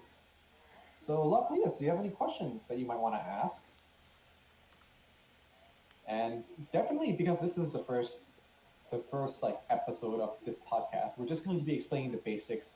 But in future episodes, we're going to be explaining a lot more things. So in the case that you have anything that you want to know, and you want us to be the ones to tell you that, then please feel free to tell us what you want to know. Yeah, it doesn't have to even We'll, relate to D&D. and You can ask about other things too. yes, within reason, of Of course. course, yeah. Okay. Oh, I guess one of the questions from a user by the name of It's Your Boy Hero. Hello, Hero. He asked, "What's the craziest thing that happened in your games?" I already know mine. I already know what I'm going to choose. But do you have anything? You go first. I'm still thinking. The craziest thing that happened in my games, actually, not a game that I DM'd, but a game that Hash DM'd, was our party's shenanigans with a certain item called the Deck of Many Oh god. Things. And I actually have a Reddit post on that, and I'll actually bring it up here, actually. Please don't mind the if you see me on some really weird things on Reddit, just yeah, here. So pretty much I'll send the link in the in the stream, actually. Let me just get that in real quick. And pretty much from this story, it's that our party found a deck of many things, and we started pulling from it without restraint.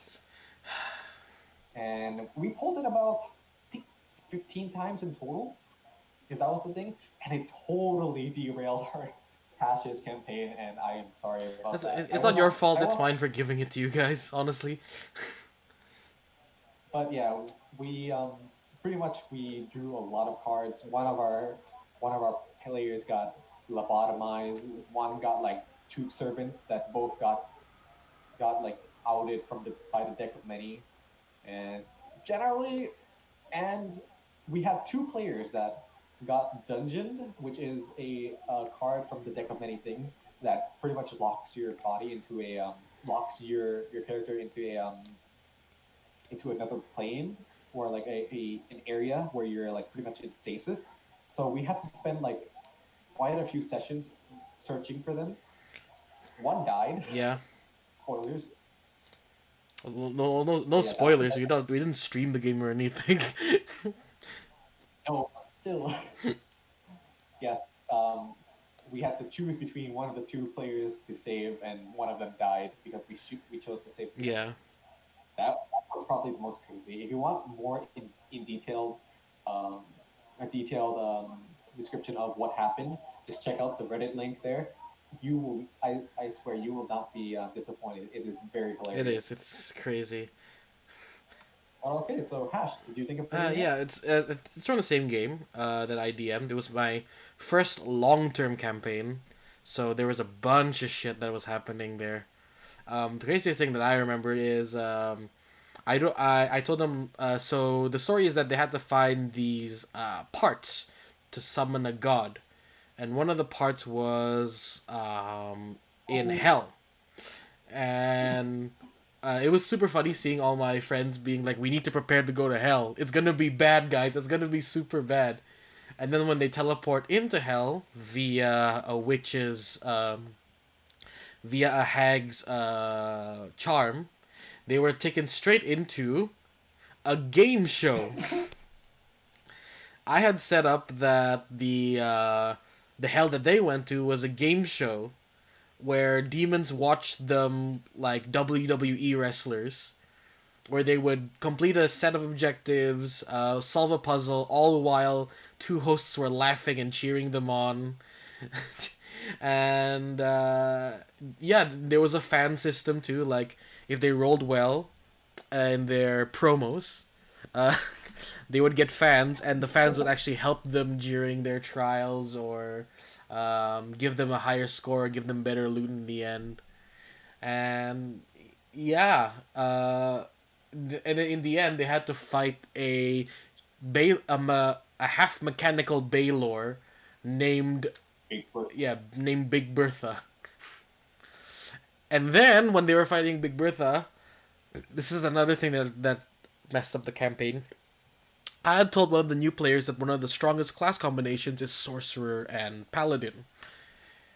Oh. And it is really strong because you can cast spells and attack in the same round, which is crazy. You're doing a lot of damage. He had cast a spell on himself as a bonus action to give him advantage on his next attack. He attacked, and it was a crit. He poured all of his divine smite into it and did 157 damage in one turn. Yes. Just so you know, guys, the most damage I've done in a turn as a player was like 40 maybe. We pretty much got like through phase. We didn't even go through the phases of the boss. We just like it just died. Yeah, I had this whole thing planned where the boss was gonna have like 3 phases. They skipped 2 of them because of that one strike.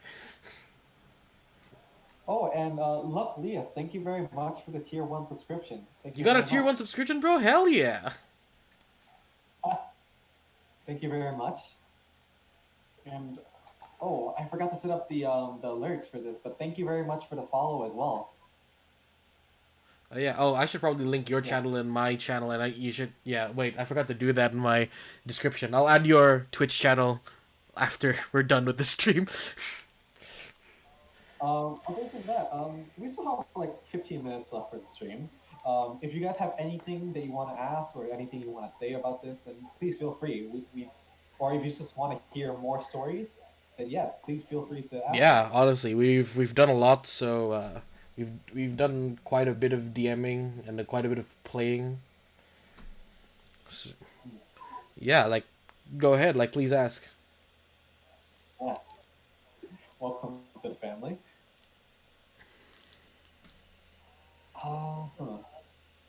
But other than that, oh yeah, I forgot to ask. Like, what was your first character actually, Hush? My first character, like ever? Yeah. Oh, actually, before we answer that, actually, one of the we have a question for that that came in. Any tips for DMs or for new DMs or DMs in general, actually? Why don't you give a tip first? Because out of us two, you're the one with the most DMing Yeah. experience. So as a DM for God, 3 years now, 3 or more. Yeah, 3 or more years now. I would say the best piece of advice I can give you, if you're a new DM, is be sure of yourself. Because if you prepare, no matter how much you prepare, your players are gonna do something that'll sweep you off your feet. No matter how much you read up the rules, there's always gonna be one rule where you didn't, where it didn't. How do I say this? It didn't. You didn't read up because it's in like another book or it's a very obscure interaction. No matter how much you, no matter how much lore you wrote down, your players aren't gonna see all of it. So the best tip I can give you is be confident in yourself, that whatever you put out will be used sometime or will be enjoyable to your players. But also make decisions. Also, quick thinking, quick on your feet thinking. Quick on my feet thinking has helped me way more as a dungeon master than prepping. Of course, you should prep as a dungeon master. Whatever maps you need, whatever minis you need, whatever things you need. But it's always better to be like to know how to improvise an encounter or how to improvise an interaction um, rather than preparing for all of it, because you're never gonna be prepared for everything that your players are gonna do. And is that your That's tip? pretty much on the feet thinking and be confident. Yeah. Yes. For me, the tip that I learned and that my fellow DMs in my friend group have helped me with is that since you are the DM, generally, you are the person that creates the world, and as such, you're the person that creates the rules for that world. So if there's like a something that they don't understand about a ruling for a certain spell or attack or just something in general, just remember that you are the person that has final say Mm. on it. And if it's something that you're not sure about, just you can either like say, okay, I'll allow it for this session or for this encounter, but I'll go research it and come up with my final decision for the next Mm. session.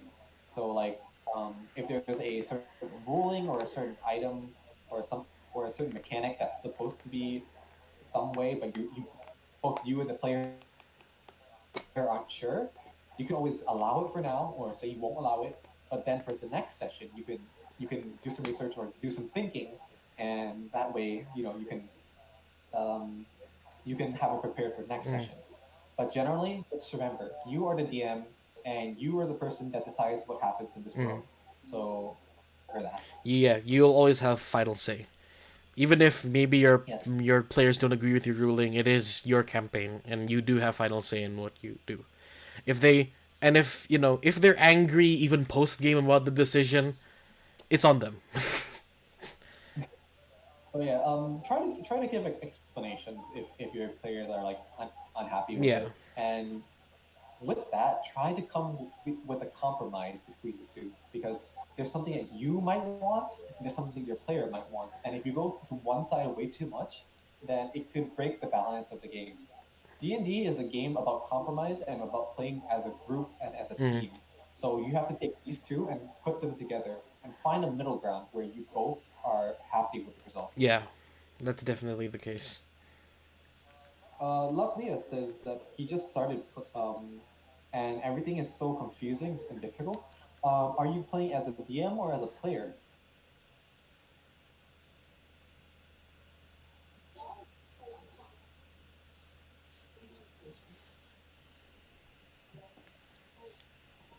He's a player. Oh, if you don't mind, please, could you please say what part you're having a bit of trouble Yeah, with? we could totally help you I out. think we only have time for one more question here, actually. But yeah, this will be like maybe our final two questions, and then if you have any more questions, you're always free to come on my Discord and ask questions there, or we'll be happy to answer them next week. Yeah. So yeah, luckily, what part or like what aspect of D&D are you having trouble with?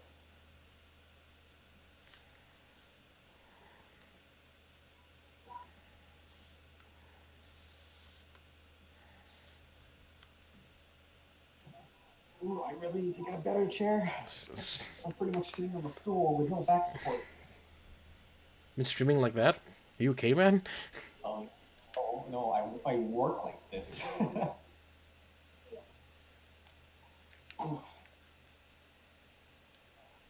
Get some lumbar support for your back, man. Planning to this weekend. I need to go buy a chair.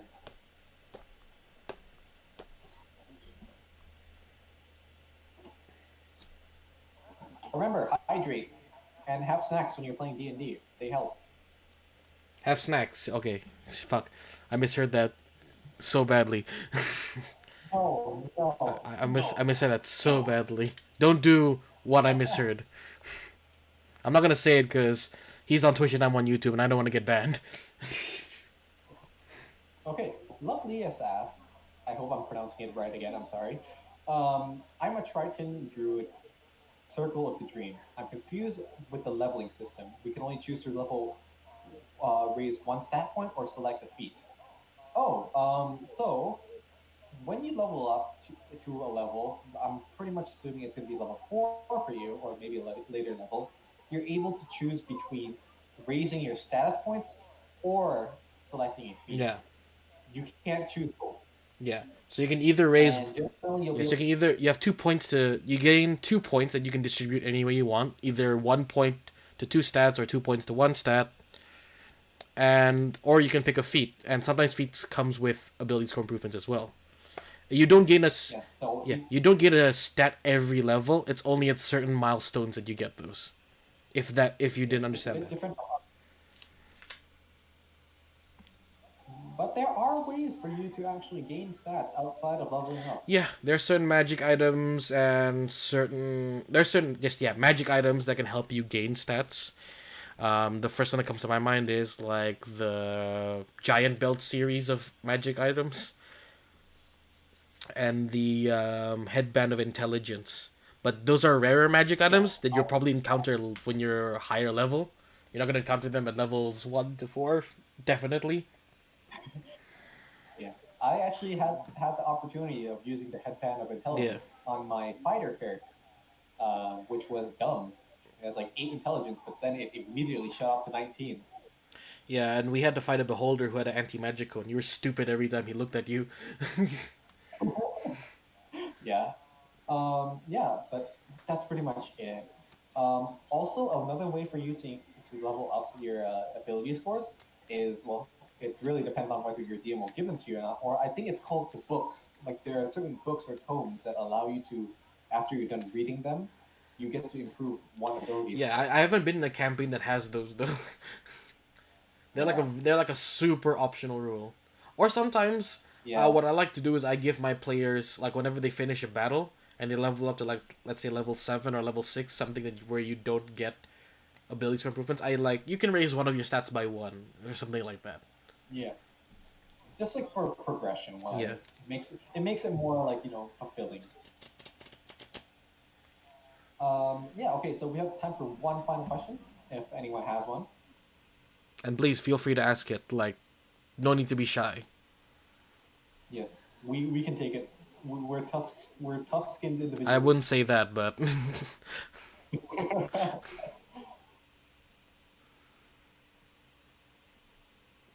Yeah. Oh wait, my music stopped playing. I haven't started my music. I just realized that I never started playing it. But it's all good. First stream. Yes.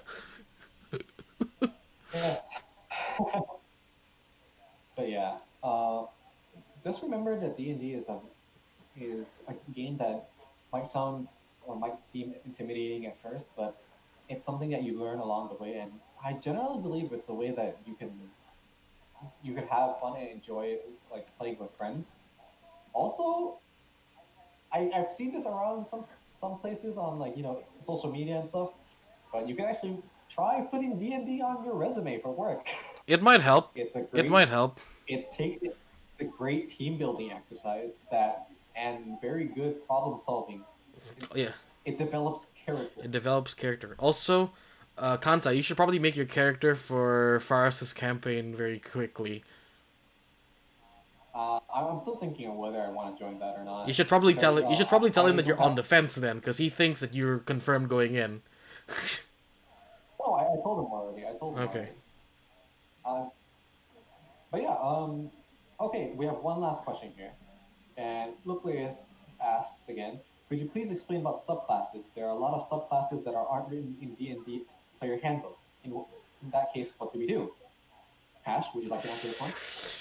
There are a lot of them that aren't in the player handbook. I would say the most important thing you can do, again, this is going to come up a lot in our streams, talk to your DM. That's the best thing you can do. So let's say the DM only has the player's handbook and he says, uh, pick the subclasses from this book. But you really want to play a subclass that's from outside the book. You should talk to your DM to see if it's okay. Maybe if your DM is a bit, maybe if your DM's beginner to have the link to the page where you saw it, or have the abilities, the unique abilities ready for him or her to read. If you don't have access to them if you can't purchase them because they're expensive, there are always alternative ways. I'm not gonna name what they are, but there are always ways to find what those classes do. Yes, and they are easily accessible. Very easily accessible. We just can't say how you can get them, but I'm sure from what we're saying now, you'll understand where to get them. But yeah, honestly, but other than that, if you want access to them outside of the player's handbook, the only way you can do that is if you buy the book, especially if you're like doing D&D Yes. Beyond and stuff. Yeah. I guess Kanta and my friends were lucky that I'm a big enough nerd to drop a lot of money on this. Yes. We are very grateful, and sometimes we buy him snacks and stuff. Also, there's some servers. Also- There's some servers out there in the web interwebs, where the DM or the main DM will provide his books, perhaps through a different medium like World Anvil or Roll20, and you can ask him or her whether he has the books that you're looking, the subclasses that you're looking for. Yes. Yeah, you always Just remember that you have a lot of resources. Yeah, there are always other resources. Talk to your DM. Maybe your DM is like, I have some spare cash, I'll burn it for you. If they don't, then you just have to deal with it for now. Or, you can leave the group and find another one if you're not that attached to the group. Yeah. But you always can try to find compromise but remember that if you're in the case where they're really adamant about not buying books and not allowing you to play that specific subclass, just remember that your enjoyment of the game also matters, and just play what you enjoy. Yeah. But if your DM stops you from doing that, you can always leave again. I'll say this. This will be another piece of advice that I'll repeat. If you're not having fun, just leave. Yeah, just tell your DM, I'm not having fun. Can I don't want to continue this anymore. They'll appreciate it much more than you staying behind and you clearly not having fun. Trust me from experience. Yeah, trust me from experience. It's way better if you just talk to your DM saying that I'm not comfortable with this anymore. Okay. Okay. Let's just. Okay, since it came up, and it is the first stream. We have one last question, and it's your boy Hero asked, how do you handle bad players? And this will be our final question. I'm very sorry about this. Oh God. You can ask more questions on my Discord at least. Yes. Or you can ask them on my comment section on my YouTube channel. Bad players. So we've had a couple of bad eggs when I was playing, in the first two groups that I had. So there are many kinds of bad players, and you handle them differently depending on what kind of bad player they are. There's I'll name a few just so that I can tell you my experience with them. Of course, this doesn't encompass all bad players, like all kinds of bad players there are. But there's the misinformant, the person who deliberately misinforms you about a certain spell because they know you're a new DM, or didn't inform you about their character enough and throws you a curveball so you don't know what to do in that situation. I wouldn't say that's necessarily a bad player, but it can affect your games heavily. I had a player, my misinformed player once, um, basically didn't tell me an aspect of his backstory, and then he brought it up in the middle of an encounter, in the middle of a social encounter, and I was like, "Wait, what? You didn't tell me this shit?" And he's like, "Yeah, I know. I meant to keep it a secret." It's like, dude, I'm the DM. You're supposed to tell me everything. I need to know this because it doesn't. You may keep Say again. sorry. You can keep secrets from other players and other PCs, but generally you should tell everything that you're planning to do for your character to your Yeah. DM. They're not going to tell the other players, but they will use that information to make your playing experience a lot better. They'll put in more things that incorporate to your background, Yeah. uh, from what you tell Yeah. them. So that's not necessarily a bad player, but that could be a player that's misinformed. But that can ruin the experience too if it goes that badly. Next up, there are what I like to call the attention whores. What's a family friendly word for that? The attention seekers, I suppose. The attention seekers. They are people with the mindset that D&D is a single player game and they're the main character of the show. D&D is a Protagonist syndrome. yeah, it's a well, here's the thing, you could have protagonist syndrome but still be cooperative because some groups need that. But which is a topic that I'll get into later. But essentially, these people steal the show in ways that are disruptive to other players, and whenever it's not their turn, they're badly behaved. I had one player once who, because it was not his turn to play, he left the room and slept in another room, which is extremely rude. While other players played. Generally, for those people, to deal with them, how to deal with them. I would say general piece of advice for bad players: kick them out of your game if you're a DM. Yeah, if they're really Yeah. bad, then for your experience and for the other players' Yeah. experience, ask them if they can change their improve. Otherwise, they might not be welcomed in this party or something. Yeah, something like that. Just if a bad player comes, talk to them. If they're still in a budge after you talk to them, just be an adult and just let them go. They might be a good here's the thing. Just because they you kick them out of the campaign doesn't mean you're not friends anymore. You know. Yes, just it's within the group, and other than like your relationship other than that it shouldn't really play in. Yeah, that's the general stuff. But of course, we'll get into my last kind of bad player, the one that I'm the least comfortable with, at least. And they're the behind the back players, as I call them. So when you're playing with them and when you're asking for feedback, they say, "Oh, it was okay, it was fun." They go back and they tell their other friends that the game was shit behind your back. Oh, that's bad. Yeah. And then when you want to talk to them, confront about it, they act dumb. I don't know if you know, but we had one of those players in our campaign. Oh, I did not know that. Yeah. I found out the hard way. I found out through a mutual friend when we were getting drunk together. She spilled the beans by accident. It was like, yeah, he said he was not having fun. I was like, wait, what? He never told me anything. He just said that he didn't want to come this week because he was busy. And then, yeah, those. Oh, Hash's YouTube. Let me send the video to Hash's YouTube. Let me send you a link to Hash's. Oh, thank you for checking me out. I do guides and stuff on YouTube. I'm still working out my schedule, but anyway, yeah, those kinds of players are the hardest to deal with because you confront them and they deny it, and then they end up disrupting the whole game for other players as well. Because you take your time out of your week to schedule this shit, and they could just be last minute like, oh, we don't want to do this. I don't want to do this because I'm not having fun, but I'm not telling you that. Those, again, Yeah. every kind of player, the best way to do is to talk to them. And once talking with them doesn't work, it's okay to go desperate. It's okay to just kick them out of the game. I would say. Because, yeah, once you can't communicate as adults, there's no way out. Because most, I would assume that most of the people watching here, and well, us, we're adults, so communication is key, especially in a game that requires communication. Yeah, definitely, definitely.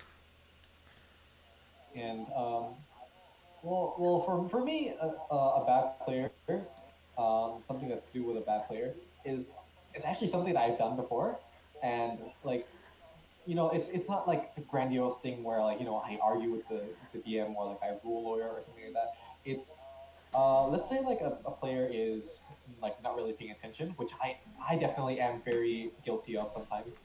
And I was and the DM that I was playing the game with that time was um, so to put it into scenario, I was being attacked by an enemy that had reach, and I was playing a fighter and a battle master fighter, which has the ability to riposte an attack. I wasn't paying attention that enemy was attacking from range, so I asked to use riposte, which is a skill that you can only use when the enemy is within 5 feet of you. So what I think was really good that DM did is that he told me, okay, take like expend a use of your resource that you use to use riposte, but remember that he is 10 feet away from you, and your ability doesn't work like that. So just pay attention next time. So I think that for players that like sometimes don't pay attention or like they weren't paying attention to that specific instance, is to not berate them or to like just like let it happen, but let them know that they should have been paying attention to this because it might have been important, and give them a consequence, but not something like too harsh. Let them know. Yeah. And, sometimes it's not your own fault that you weren't paying attention. Sometimes it's just that you happen to be drifty, or you're a kind of person who can't like focus well. Sometimes it's out of your control, and Or yeah, the key, no, you had something to do outside of the game, and that's perfectly yeah, the understandable. key. I guess the key to every situation is communication. Yes. So yeah, that's all the time we have for today's episode, actually. Yeah. So thank you very much, everyone, for coming on Hash's side and from my side as Mm. well. And Hash, do you have anything you want to say? D&D is a fantastic game. It might but like any game, video game or tabletop game, it comes with its issues, and uh, despite those issues, the game is still fun, and you can still have fun even in a half-assed game if you're with the right people. Yes. So yeah, thank you very much for coming today for today's podcast, and you can definitely check out me in on Twitch or join my YouTube, join my Twitch channel, or you can go to Hash's YouTube channel, which I have posted the link into the Discord into the Twitch chat, but I'll also be linking it within the Discord as well. We're going to be doing this podcast maybe once every 2 weeks, so the second and fourth Friday of every month. Yep. So if you're interested in more Dungeons and Dragons content or just want to talk about this, then please, by all means, come check out my Twitch channel or Hash's YouTube Yep. channel. On my YouTube channel, I'm also creating a series where I guide beginners through certain classes in D&D and certain subclasses. I'm still in my first class, and it's kind of long, but working on it. So yeah, with that being said, thank you very much for coming today, and we hope to see you next Yeah, time. thank you for coming. Yeah, see you again next time on. When's our next one? Next on the we're planning to have it on the Yep, 28th. on the 28th. Yeah. So thank you very much, and we'll see you next time on We gotta get the name right. Dudes, On Dungeons, Dudes and Dice. Dice. That's the one I have. Yes. Yeah. Let's see. All right. Okay. Bye, guys. Bye. See ya.